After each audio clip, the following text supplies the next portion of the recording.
Well, they contributed a lot. They were substance and content. But Klauber's contribution had to do with the policy of fairness, balance, no editorializing the things that we lived with or by for so many years.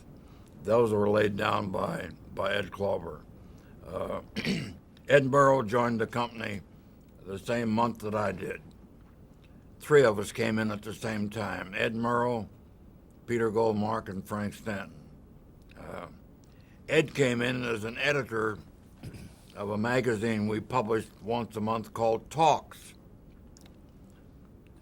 Talks was the Reader's Digest sized booklet we put out carrying the printed text of radio talks that appeared on the CBS radio network. And Ed was at one time was the editor of that little journal. And he was sent to Rome, or not sent to Rome, he was sent to London to try to arrange with Caesar Searchinger, I think, to handle some of the talks from London when all hell broke loose.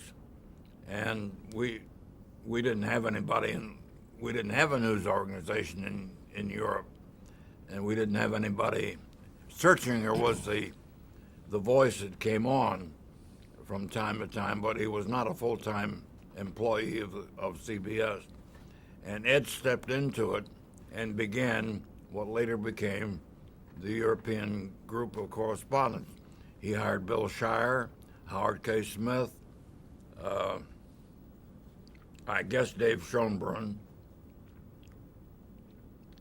Eric Severeid, Bill Downs, I believe. These were all people that Ed pulled in to become members of the CBS News staff. And as you know, and as the record shows, we had a formidable international news organization by the end of World War II. We had two teams in many places. I know that I made a trip to Paris once to try to get the television news crew of correspondents to speak to the radio crew. Ed Murrow would, in 1948, at the convention in Philadelphia, I was backstage watching both what we had on the air on television and watching what was going on the floor. And Doug Edwards was there, and Doug Edwards and I talked. He had done some television and had done very well.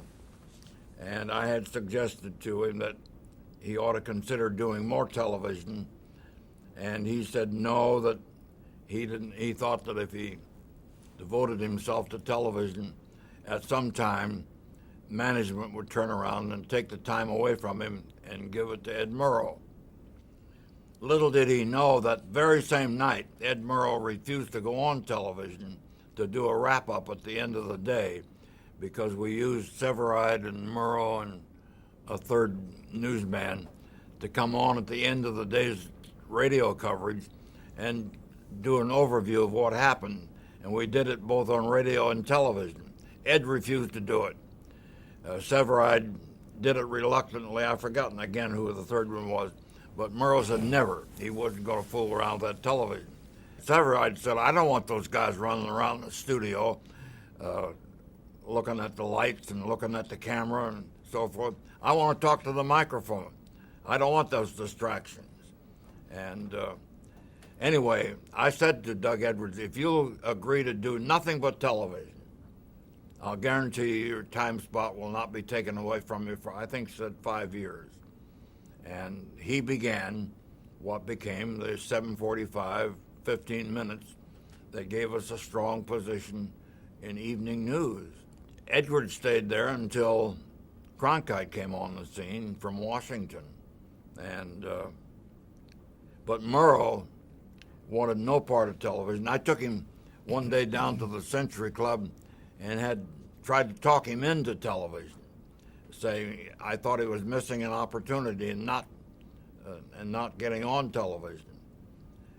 Then later, he went so far as I had lunch with him another time when he had just come from the studio, and obviously it had a lot of makeup on, and he had Kleenex all around his neck to keep the makeup from getting on his column. And we were going to lunch, and he said, "Oh, I won't take it off." We walked down Madison Avenue with this scarf of Kleenex, and I said to myself, "Boy, he's hooked. There's no question about it."